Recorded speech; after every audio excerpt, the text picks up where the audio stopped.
para o Brasil o AMP, Advanced Managing Program, o Programa de Direção Geral voltado a executivos que querem dominar a língua do sucesso. ESAD, o diálogo profissional e o acadêmico no mais alto nível.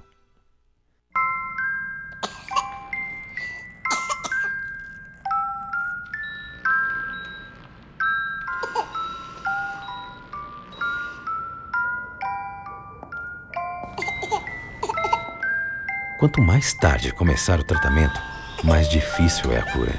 Se um médico receitar antibiótico para seu filho, é direito dele receber a primeira dose imediata na unidade de saúde. O maior patrimônio de uma nação é seu povo. E o maior patrimônio de um povo é a educação que ele recebe e que transforma em progresso. É por isso que todo educador assume um papel-chave. E ele começa não na tarefa de educar, mas sim na de aprender com os melhores profissionais, atualizando-se e fazendo uma especialização com quem há mais de um século trabalha na arte de ensinar com qualidade. FAI, porque só quem tem a maior tradição no ensino é que pode oferecer a melhor pós-graduação em educação.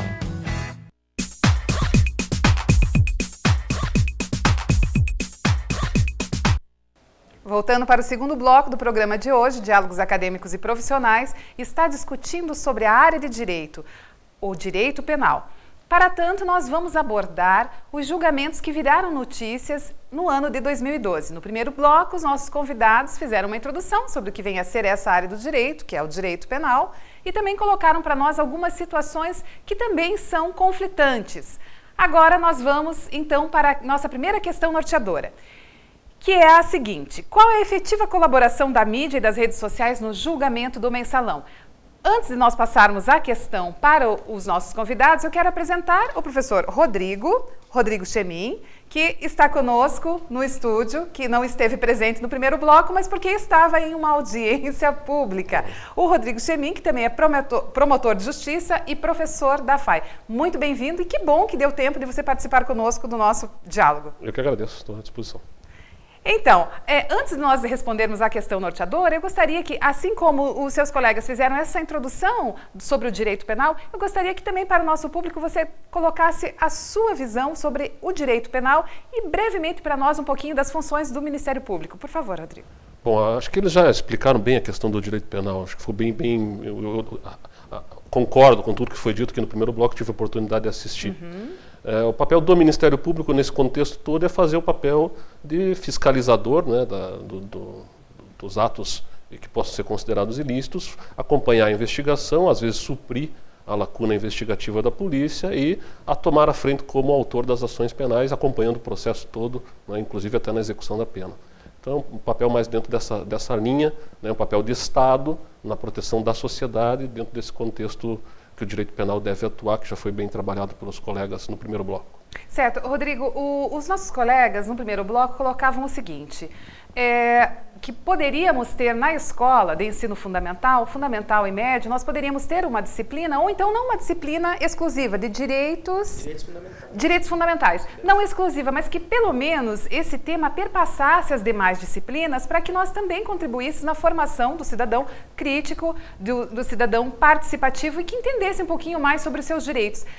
Concorda, Rodrigo? E de que forma o Ministério Público também poderia contribuir nesse sentido? Porque muitas vezes a população, infelizmente, ainda não entende quais são as funções e como procurar os seus direitos. Bom, eu concordo em todos os níveis aí com o que foi dito, né? É fundamental que se trabalhe dentro desse contexto de fazer ver ao cidadão que ele tem direitos e que esses direitos devem ser observados. Nós estamos vivendo uma democracia inédita no Brasil, acho que jamais na história do Brasil nós tivemos um período tão longo de democracia, e isso vem sendo um momento importante de consolidação desses direitos fundamentais que a Carta Constitucional de 88 nos trouxe.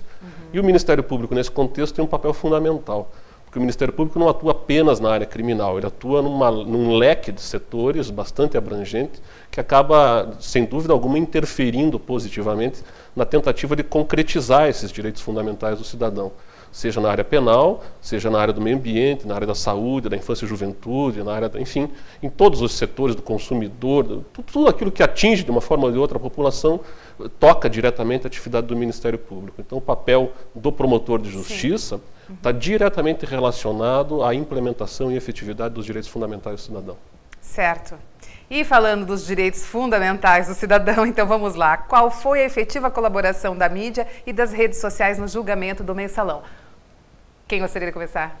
Professor, então, por favor, professor Paulo. Eu acho o seguinte, existe um aspecto muito positivo que é o contato direto da sociedade, por exemplo, com o julgamento ocorrido na Corte Suprema do país. Isso é uma coisa inédita, me parece, no mundo, uma transmissão ao vivo de um julgamento dessa complexidade, com essa amplitude. Sem dúvida. Aí, nesse caso, a tecnologia, a mídia televisiva contribuiu bastante para que trouxesse para dentro das casas dos telespectadores, do público, o que estava acontecendo. Aí um debate daquele nível nas redes, né? De uma maneira geral. Sem dúvida alguma. E isso é um sinônimo, como disse o professor Chemin, de democracia. Além de tecnologia, principalmente a democracia e a transparência. A questão é que, à medida em que você transmite uma informação, quando você embute nessa informação um conceito.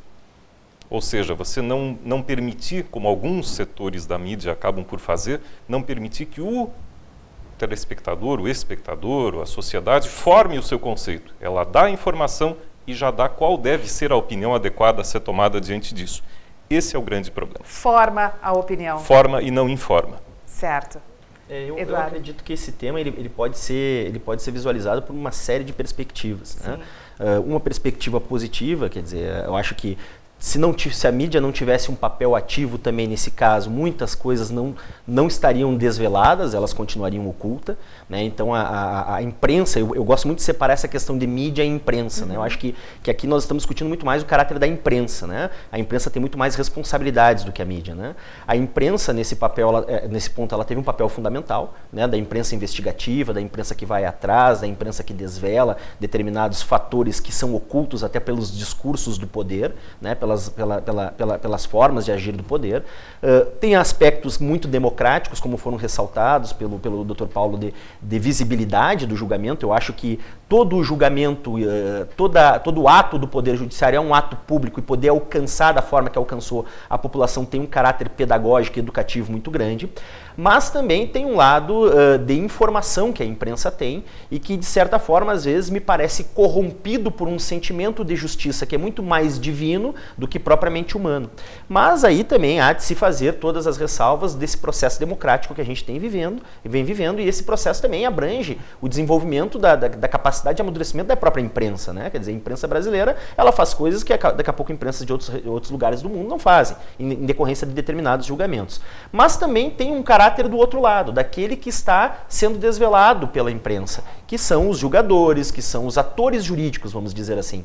Porque esses atores jurídicos, eles também sofrem a influência dessa chamada opinião pública. Sem dúvida. Porque muitas vezes nós falamos opinião pública, mas não é opinião pública, como o Dr. Paulo falou. É uma opinião de um comentarista que muitas vezes tem outros interesses que não propriamente a informação. Posições ideológicas. Posições ideológicas. Toda posição é ideológica, assim como todo julgamento é ideológica. Mas posições que são ideológicas, mas também são de empresa. A gente não pode esquecer que a imprensa ela é constituída de uma empresa que tem interesses econômicos, interesses políticos, dos dois lados, de ambos os lados. E talvez o julgamento do caso do Mensalão ele tenha tomado um âmbito muito mais político do que propriamente criminal. Quer dizer, o fato de condenar ou absolver aquelas pessoas, ela tomou muito mais uma conotação política e de moral partidária do que propriamente de um fato criminoso, que é ou não é crime. Percebe? Então, o absolver ou condenar não era absolver ou condenar o José Dirceu, não era absolver ou condenar o Marcos Valério, o Delúbio. Era condenar ou absolver o governo, condenar ou absolver o determinado partido político. Talvez isso tenha sido o grande problema dessa questão entre mídia e julgamento do caso Mensalão. E isso teve uma interferência, na minha opinião, e é só a minha opinião, porque não conheço os autos do processo, né? Mas pela forma como determinados institutos jurídicos foram tratados à luz da jurisprudência consolidada do Supremo, que não deveria ter. Porque um magistrado ele tem que ter a compreensão, e não só um magistrado, um promotor de justiça, um advogado, de que um julgamento ele está amparado em determinadas matrizes jurídicas. E ele não pode, só simplesmente porque esse julgamento está sendo assistido por toda a nação e porque determinados meios de comunicação e porque determinadas pessoas ou grupos políticos criam nesse julgamento um outro cenário, um outro ringue, vamos dizer assim, que ignorar tudo aquilo que está posto na legislação, que é feito para a nossa segurança. Não minha, como de todo mundo de modo geral, não só dos réus. Né? Talvez isso seja o grande problema desse caso do julgamento do mensalão. Rodrigo, como você vê essa questão? A partir das considerações do Eduardo, quando ele fez esse fechamento, que em muitos aspectos, o que foi, na verdade, considerado a opinião pública, que exerceu um grande papel, mas também influenciados, motivados pelas redes, pela mídia como um todo, e que alguns aspectos técnicos foram deixados de lado. Veja, eu enxergo que, de fato, a mídia, ela vendeu em diversos momentos o julgamento do mensalão como uma disputa ideológica. Sim. Nesse ponto estou de acordo. Não consigo enxergar que isso possa ter de fato influenciado numa análise jurídica do caso pelos ministros como um todo. Talvez em determinados momentos me parece que de fato houve uma postura de um ou de outro ministro aqui e ali que transparecesse estar trabalhando no sentido mais de dar uma satisfação para a população. Mas não enxergo isso no julgamento como um todo. Não consigo, sinceramente, evidenciar, pelo menos pelo que eu assisti do que foi divulgado, que tenha havido cerceamento de defesa, como alguns pregaram. Não consigo evidenciar que não tenha sido discutida a questão no plano jurídico. Acho que houve, ou também uma opinião minha, alguns equívocos jurídicos de interpretação bastante problemáticos em diversos momentos. Me lembro do último momento, que foi muito recente, quando o ministro Marco Aurélio, agora, já depois de decidido o caso, reavalia o seu voto para desconsiderar a presença de uma quadrilha em relação a 3 dos acusados. O argumento que ele usou, com todo respeito ao ministro, não é uma questão pessoal, pelo contrário, acho até que é um bom ministro, mas me parece que ali ele errou meio que de forma um tanto quanto grosseira, se me permitir essa colocação, no sentido jurídico, porque ele desconsiderou a quadrilha em razão do fato de que um dos autores faleceu. A quadrilha pressupõe 4 pessoas. Sim. Só foram acusadas 3 porque um dos 4 faleceu. O fato de um falecer não afasta a presença de uma... Isso não é o critério para afastar a quadrilha. Então você veja que em determinados momentos há erros jurídicos. Sim. Não dá para você dizer que não existe a quadrilha porque um dos autores da quadrilha faleceu. Isso juridicamente é fora de propósito. Então aqui é um erro jurídico. Mas eu não digo que este erro decorre de uma influência da mídia. Existem determinadas situações que são gravíssimas. Sim, no que diz respeito à análise de determinados tipos penais de jurisprudência consolidada do Supremo. Sim. Por exemplo, o critério de tipificação que se deu para o tipo de penal de lavagem de capitais foi completamente modificado e modificado à luz do problema concreto do caso do mensalão. Quer dizer, você teve ali uma nova análise de incidência típica, completamente diferente daquilo que era consagrado anos e anos pelo Supremo Tribunal Federal e ainda consagrado por autores de livros de lavagem de dinheiro que nós conhecemos e que são extremamente punitivistas, inclusive magistrados federais, e que, se você pegar a obra deles, nem eles concordariam com aquele tipo de incidência típica. Então, quando eu digo que o caso do mensalão ele foi colocado num ringue, onde determinadas disputas ideológicas foram, sim, absorvidos pelo Supremo Tribunal Federal, é isso que eu estou dizendo. Quer dizer, critérios que você poderia criticar a incidência típica para menos, e não para mais, jamais para mais, foi adotado uma interpretação e um entendimento quase que unânime do Supremo Tribunal Federal, com exceção de 2, 3 ministros, né, de incidência do crime de lavagem de capitais numa situação muito perigosa. Porque à luz dessa nova interpretação do Supremo Tribunal Federal, qualquer coisa pode ser lavagem de dinheiro. Veja, qualquer coisa pode ser lavagem de dinheiro. Eu estava, quando nós colocamos que a mídia também foi bastante formadora de opiniões e incitou paixões por parte da sociedade civil, da sociedade leiga, enfim, eu estava lembrando das charges que foram colocadas aí, que acompanharam todo o processo do mensalão. Nós até trouxemos para a TV, só nós tivemos dificuldades técnicas em colocá-las no ar. Mas algumas charges nos chamaram bastante atenção. Quando Eduardo cita que foi para o ringue o julgamento do mensalão, eu lembro que um dos nossos jornais, da mídia impressa, publicaram exatamente essa charge, que era o ministro Joaquim Barbosa com o Lewandowski. E os dois estavam com luvas de boxe e estavam, na verdade, travando uma disputa muito corporal. Fora dos fatos. E outra que chamou bastante atenção foi também sobre a capa, claro, a capa de Batman colocado no atual presidente. Então, essas charges também, de alguma forma, vão incitar paixões, sim, no público. E isso, de alguma forma, chega até lá? Vocês acham que não chega, que o Supremo está blindado, digamos assim? Mas eles também são representantes da população, e como representantes, eles também fazem parte da população. Como fica isso, professor? Regina, um autor falou que existe uma tendência natural do homem ao despotismo. Então, à medida em que você atribui a alguém o poder punitivo, no caso, na figura do Estado, mas o Estado é uma abstração, ele tem representantes, que são os julgadores, os magistrados. Qualquer pena que vá além do objetivo último, que hoje em dia é mais prevenir o delito, desmotivar o delito do que retribuir o mal que possa ter sido feito, é abusiva. Então, a partir do momento em que nós temos um Estado que, e isso foi falado há 250 anos atrás, certo, pelo Marquês de Beccaria, veja como é atual.